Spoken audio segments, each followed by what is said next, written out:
Hello and welcome to everyone in VV education services Bhopal. आज हम इस क्लास में एमबीए फोर्थ सेमेस्टर में एचआर स्पेशलाइजेशन का जो हमारा सब्जेक्ट है human resource planning and development, उसकी सेकंड यूनिट का जो हमारा टॉपिक है, आज हम उस टॉपिक के बारे में यहाँ पर डिस्क्राइब करेंगे।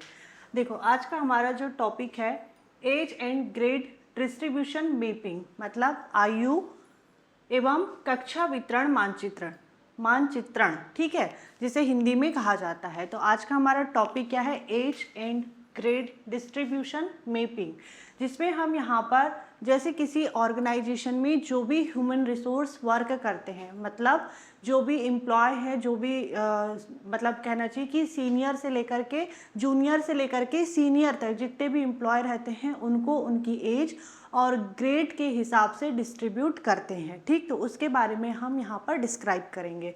तो स्टार्ट करते हैं हम अपनी क्लास को। देखो, सबसे पहले जो इसकी मीनिंग दी हुई है, मीनिंग में क्या बताया गया है?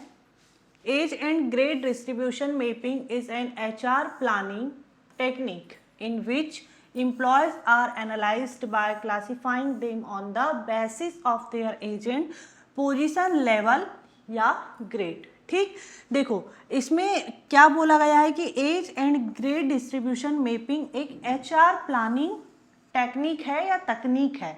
कैसे है? जैसे किसी भी ऑर्गेनाइजेशन में जो ह्यूमन रिसोर्स वर्क कर रहे हैं, मतलब जो भी ह्यूमन रिसोर्स है या जो भी मेन पावर वर्क कर रहा है, उसको यहाँ पर जो उसकी एज है और जो ग्रेड है दोनों के हिसाब से यहाँ पर या कहना चाहिए कि दोनों के हिसाब से डिस्ट्रीब्यूट किया जाता है। तो यही एचआर प्लानिंग एक टेक्निक है, ठीक है, जिसमें यहाँ पर ये देखा जाता है कि कितने मतलब जूनियर एम्प्लॉय है, कितने सीनियर एम्प्लॉय, कितने रिटायर होने वाले हैं, फ्यूचर के लिए कितने ह्यूमन रिसोर्स की ज़रूरत पड़ेगी, इन सारी चीज़ों को इसमें फिर देखा भी जाता है। ठीक, तो देखो आगे हम सारी चीज़ों को डिस्क्राइब भी करेंगे। Age and grade distribution mapping एक एचआर प्लानिंग टेक्निक है जिसमें एम्प्लॉय को उनकी आयु, मतलब जो एज है, और पद स्तर या जो ग्रेड है, ठीक है, जो पोजीशन है या जो ग्रेड है एम्प्लॉय का, उसके बेसिस पर यहाँ पर वर्गीकृत करके उनका विश्लेषण किया जाता है। मतलब ये जो टॉपिक दिया हुआ है या जो ये distribution mapping, age and grade distribution mapping है, इसमें किसी भी एम्प्लॉय, मतलब किसी भी ऑर्गेनाइजेशन में जो एम्प्लॉय है या जो हम कह सकते हैं कि ह्यूमन रिसोर्स है, मेन पावर है, उनको उनकी एज और ग्रेड के हिसाब से डिस्ट्रीब्यूट किया जाता है। ठीक, जिससे यहाँ पर हमको ये पता चलता है कि ऑर्गेनाइजेशन में कितने जूनियर एम्प्लॉय हैं, कितने सीनियर एम्प्लॉय हैं, या कितने रिटायर होने वाले हैं, ठीक है, कितना फ्यूचर के लिए कितने ह्यूमन रिसोर्स की हमें ज़रूरत पड़ेगी, इन सारी चीज़ों के बारे में हमें यहाँ पर पता भी चलता है। तो हम कह सकते हैं कि ये इसके ऑब्जेक्टिव है या इम्पोर्टेंस है। आगे अभी हम सारी चीज़ों को अच्छे से डिस्क्राइब करेंगे। तो आगे देखते हैं। अब सबसे पहले आपको ये समझ में आया ना कि age and grade distribution mapping क्या है। ये एक एचआर प्लानिंग टेक्निक है जिसमें एम्प्लॉय को उनकी एज और ग्रेड के अकॉर्डिंग डिस्ट्रीब्यूट किया जाता है। ठीक, अब किसी भी ऑर्गेनाइजेशन में जो एम्प्लॉय वर्क करते हैं, सभी एक ही पोजीशन में या सभी एक ही एज के नहीं रहते हैं, सभी अलग अलग एज के रहते हैं, सबकी पोजीशन भी अलग अलग रहती है, तो उनको डिस्ट्रीब्यूट किया जाता है। ठीक, देखो अब यहाँ पर बताया गया है this technique reveals how many employee are in each age group. मतलब ये जो टेक्निक है, ये टेक्निक क्या बताती है कि how many employee are in each age group, मतलब किस आयु वर्ग में कितने एम्प्लॉय है। जैसे यहाँ पर हम देखेंगे आगे और कि 20 से 30 ईयर के कितने एम्प्लॉय है, 31 से 40, 41 से 50, ऐसे हम यहाँ पर एज के हिसाब से कितने एम्प्लॉय है उसके बारे में यहाँ पर देखेंगे। ठीक है, how many employee are in age grade junior, middle और सीनियर, मतलब किस ग्रेड, जूनियर, मिडिल और सीनियर में कितने एम्प्लॉय हैं देखा जाएगा इसमें। मतलब देखो, जो जूनियर होंगे वो कम एज के ही होंगे, मिडिल होंगे जो वो एक मीडियम एज के ही होंगे, और जो सीनियर होंगे वो रिटायर होने में आ गए होंगे। ठीक है, तो यहाँ पर ये सारे एम्प्लॉय को भी देखा जाता है कि कितने एम्प्लॉय हैं, how many employee will retire in the future, कि देखो आप फ्यूचर में या भविष्य में कितने जो एम्प्लॉय है रिटायर होंगे, इसके बारे में देखा जाता है। ठीक है,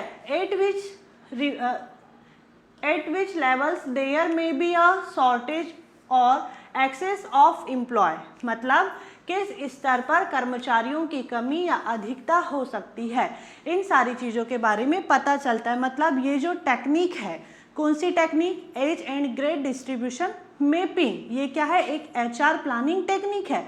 और इस टेक्निक में हमें क्या पता चल रहा है, इस टेक्निक में हमें ये पता चलता है कि किस एज में कितने यहाँ पर एम्प्लॉय है, किस ग्रेड में कितने एम्प्लॉय है, फ्यूचर में कितने एम्प्लॉय रिटायर होने वाले हैं, और किस लेवल पर जा कर के एम्प्लॉय की शॉर्टेज हो सकती है या एक्सेस हो सकता है, इसके बारे में ये टेक्निक बताती है। ठीक, आगे देखते हैं। अब देखो एग्जाम्पल दिया हुआ है यहाँ पर एज ग्रुप, जैसे अभी हम यहाँ पर एग्जाम्पल में देख रहे थे कि 20 से 30, 31 से 40, और यहाँ पर 41 से 50, 51 से 60, तो यहाँ पर 60 साल की एज में तो रिटायर ही हो जाते हैं ना फिर। तो देखो अब यहाँ पर देखेंगे हम एज ग्रुप, यहाँ पर ये जूनियर ग्रेड देखेंगे, मिडिल ग्रेड देखेंगे, और यहाँ पर देखेंगे सीनियर ग्रेड। ठीक है, इस टेबल को अच्छे से समझना आप लोग। देखो 20 to 30 ईयर में यहाँ पर जो जूनियर ग्रेड है, जूनियर ग्रेड यहाँ पर कितने हैं, मतलब जूनियर एम्प्लॉय कितने हैं, 30। मतलब यहाँ पर देखो आपको पूरे टेबल में सबसे ज़्यादा जो एम्प्लॉय दिख रहे होंगे वो जूनियर ग्रेड में दिख रहे होंगे, या यंग एम्प्लॉय जो है वो दिख रहे हैं। कितने, 30 एम्प्लॉय है जूनियर ग्रेड में। मिडिल में कितने हैं, ओनली 5, और सीनियर में कितने हैं, 0। 0 क्यों, क्योंकि यहाँ पर देखो इतनी कम एज में जाकर के कोई सीनियर नहीं बनता है। ठीक, इसीलिए यहाँ पर इसकी जो नंबर ऑफ मतलब यहाँ पर जो इसके नंबर ऑफ 0 है। ठीक, फिर है 31 to 40, इसमें जो जूनियर एम्प्लॉय कितने हैं, 15 है, यहाँ पर मिडिल में 20 है। अब यहाँ पर क्यों ज़्यादा है, क्योंकि देखो यहाँ पर ये जब कम एज के रहते हैं तब जूनियर में रहते हैं, जब थोड़े ज़्यादा एज के हो जाएंगे तो ऑब्वियसली वो मिडिल एज में चले जाएंगे, और जब इससे भी ज़्यादा एज हो जाती है तब फिर वो सीनियर ग्रेड में आते हैं, और सीनियर ग्रेड में आने के बाद में फिर वो रिटायर हो जाते हैं। ठीक, तो यहाँ पर देखो जो 31 से 40 की एज में 20 एम्प्लॉय सबसे ज़्यादा है, और यहाँ पर 3 जो सीनियर ग्रेड में है। ठीक, 41 to 50। अब यहाँ पर देखते हैं कि जूनियर एम्प्लॉय कितने हैं, बहुत कम है, 5, क्योंकि अब यहाँ पर जूनियर में इतनी ज़्यादा एज के जो एम्प्लॉय होंगे वो जूनियर में तो नहीं आ सकते ना। मिडिल में है 10 एम्प्लॉय है, और सीनियर में है 7 एम्प्लॉय। ठीक, और 51 to 60 ईयर, मतलब 51 से 60 साल की एज में कितने एम्प्लॉय है। अब यहाँ पर 0 एम्प्लॉय है, कोई भी एम्प्लॉय नहीं है। यहाँ पर देखो इतने जो मतलब यहाँ पर 50 से 60 एज का कोई एम्प्लॉय रहेगा वो जूनियर की कैटेगरी में आएगा क्या, ऑब्वियसली यहाँ इतनी एज का कोई एम्प्लॉय जूनियर तो हो ही नहीं सकता। मिडिल में होंगे, ठीक है, तो इसमें मिडिल में 3 एम्प्लॉय है, और सीनियर में है यहाँ पर 2 एम्प्लॉय। तो सबसे ज़्यादा आप यहाँ देख रहे होंगे कि एक ऑर्गेनाइजेशन में जो नंबर ऑफ एम्प्लॉय है वो सबसे ज़्यादा जूनियर एम्प्लॉय में है। यहाँ पर सबसे ज़्यादा एम्प्लॉय आपको किस में दिख रहे होंगे, मतलब सबसे ज़्यादा नंबर ऑफ एम्प्लॉय किस में दिख रहा है, जूनियर एम्प्लॉय में दिख रहा है 30। ठीक है, 30 दिख रहा है। और इसमें यहाँ पर आपने एक चीज़ नोटिस की होगी कि 51 to 60 ईयर की एज में यहाँ पर एम्प्लॉय सबसे कम दिख रहे हैं, सिर्फ 5 एम्प्लॉयज़ दिख रहे हैं।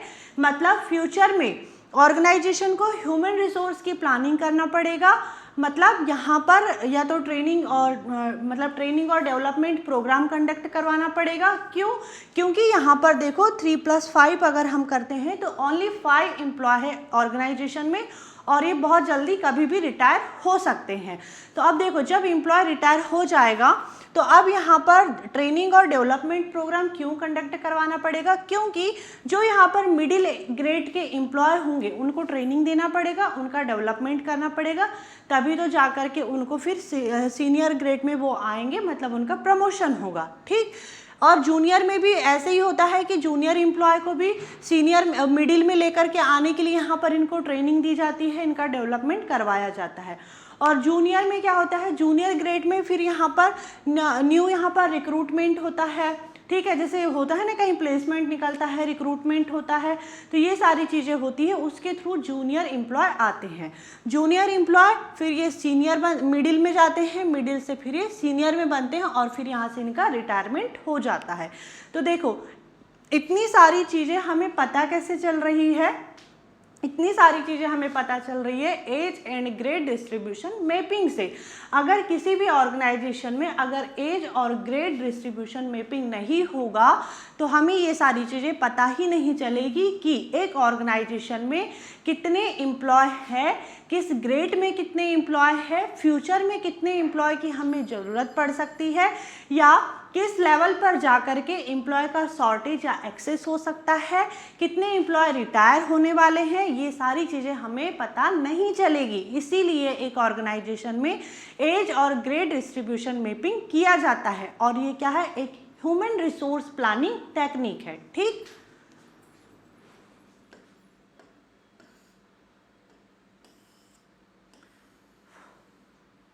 देखो अभी हमने जो टेबल में पढ़े उसी को अब एक बार यहाँ पर समझते हैं। यंग एम्प्लॉय 20 to 30 ईयर के एम्प्लॉय की यहाँ पर जो नंबर थी, संख्या थी, कितने थे जूनियर ग्रेड में, सबसे अधिक एम्प्लॉय थे 30 एम्प्लॉय थे, ठीक है। Experienced employee 31 to 40 and 41 to 50 year के एम्प्लॉय मिडिल और सीनियर ग्रेड में भी थे, ठीक है। फ्यूचर रिटायरमेंट 51 to 60 ईयर में सिर्फ ओनली 5 एम्प्लॉय थे, ठीक है, जिसमें हमने देखे थे कि मिडिल में 3 एम्प्लॉय थे और सीनियर में 2, तो टोटल मिला के सिर्फ यहाँ पर 5 एम्प्लॉय थे जो बहुत जल्दी रिटायर हो सकते हैं। फिर ह्यूमन रिसोर्स की प्लानिंग होगी यहाँ पर कंपनी को भविष्य के लिए। देखो कंपनी को भविष्य के लिए, फ्यूचर के लिए जूनियर कर्मचारियों को ट्रेन करके मिडिल में लेकर के आएंगे और सीनियर पदों के लिए भी यहाँ पर उनको तैयार किया जाएगा। तो यहाँ पर जो ट्रेनिंग और डेवलपमेंट प्रोग्राम भी कंडक्ट करवाए जाते हैं ताकि एम्प्लॉय को ट्रेन किया जा सके और उनको मिडिल और सीनियर लेवल पर लेकर के आया जा सके। ठीक, अब देखेंगे हम यहाँ पर इसकी प्रोसेस को। देखो अब यहाँ पर ये जो डिस्ट्रीब्यूशन मैपिंग है इसके प्रोसेस को देखेंगे कि इसकी प्रोसेस कैसे होती है। ठीक है, देखो फर्स्ट स्टेप क्या है यहाँ पर, कलेक्ट एम्प्लॉय डाटा। सबसे पहले एम्प्लॉय के डाटा को कलेक्ट किया जाता है, मतलब एम्प्लॉय के डाटा को कलेक्ट किया जाता है मतलब उसकी एज क्या है, उसका डेजिग्नेशन क्या है, मतलब पद का नाम क्या है, उसका किस ग्रेड में है, वो जूनियर में है, मिडिल में है या सीनियर में है, इस चीज़ को देखा जाता है। उसका एक्सपीरियंस चेक किया जाता है, मतलब ये एम्प्लॉय का डाटा है। ठीक है, एम्प्लॉय के डाटा को कलेक्ट किया जाता है। सेकंड स्टेप में है, अगर देखो एम्प्लॉय का डाटा ही नहीं रहेगा तो किस बेस पर आगे की प्रोसेस की जाएगी। ठीक है, जैसे होता है ना शादी के लिए भी बायोडाटा मांगा जाता है ना, किसी को मैरिज करना रहता है तो लड़के या लड़की का बायोडाटा मांगते हैं, तभी आगे जा करके उसकी प्रोसीजर मतलब सेकंड स्टेप में आते हैं। तो वैसे ही एक ऑर्गेनाइजेशन में भी एम्प्लॉय का डाटा कलेक्ट किया जाता है कि भाई एम्प्लॉय की एज क्या है, उसका डेजिग्नेशन क्या है, फिर यहाँ पर उसका ग्रेड क्या है, एक्सपीरियंस क्या है, सारी चीज़ों को देखा जाता है। ठीक, उसके बाद में ही सेकंड प्रोसीजर पर आते हैं या सेकंड स्टेप पर आते हैं। तो सेकंड स्टेप क्या है, ग्रुप एम्प्लॉय बाय एज। अब यहाँ पर जो एम्प्लॉय है उसकी एज को देखा जाता है। ठीक है, 20 to 30 year, 31 to 40 year, 41 to 50 year, 51 to 60 year, किस एज में कितने एम्प्लॉय है इसको यहाँ पर चेक किया जाता है या डिस्ट्रीब्यूट किया जाता है। ठीक है, फिर आगे देखते हैं। सबसे पहले एम्प्लॉय का डाटा कलेक्ट कर लिए, फिर यहाँ पर जो एम्प्लॉय है एम्प्लॉय को उसके एज के हिसाब से डिस्ट्रीब्यूट कर दिए। अब यहाँ पर ग्रेड के हिसाब से डिस्ट्रीब्यूट करेंगे। थर्ड स्टेप में क्या है, यहाँ पर ग्रुप एम्प्लॉय बाय ग्रेड, मतलब ग्रेड के अकॉर्डिंग अब यहाँ पर एम्प्लॉय को डिस्ट्रीब्यूट किया जाएगा। सबसे पहले हमने एम्प्लॉय का डाटा कलेक्ट किए, फिर उसकी एज को देखे, अब यहाँ पर उसके ग्रेड को देखेंगे। तो देखेंगे यहाँ सबसे पहले ग्रेड ए में यहाँ पर जो जूनियर स्टाफ है, फिर ग्रेड बी में सुपरवाइज़र है, ग्रेड सी में मैनेजर है। ठीक, अब यहाँ पर देखो जैसे एम्प्लॉय का डाटा रहेगा उसी हिसाब से उसको यहाँ पर पोजीशन दी जाएगी। फिर है स्टेप 4, प्रिपेयर डिस्ट्रीब्यूशन टेबल। देखो prepare a chart of employee by age and grade. देखो जो एज है और ग्रेड है उसके अकॉर्डिंग एम्प्लॉय का चार्ट तैयार किया जाता है और उसी के हिसाब से फिर उसे यहाँ पर जो डेजिग्नेशन है मतलब पद का नाम है या उसको जो पोजीशन है एम्प्लॉय को ऑर्गेनाइजेशन में दी जाती है। ठीक, अब देखो जो रिजल्ट है रिजल्ट का एनालाइज करते हैं। विच ग्रेड आर शॉर्ट, कौन से ग्रेड में कमी आई, ए में, बी में या सी में, किस ग्रेड में कमी आई इसको देखा जाता है। विच एम्प्लॉय विल बी रिटायरिंग सून, कौन से कर्मचारी जल्द रिटायर होंगे, ठीक है, इसको देखा जाता है। Where are new hire needed, कहाँ नई भर्ती की आवश्यकता है, ठीक है, मतलब रिक्रूटमेंट कब करवाना है ऑर्गेनाइजेशन में इसके बारे में भी देखा जाता है।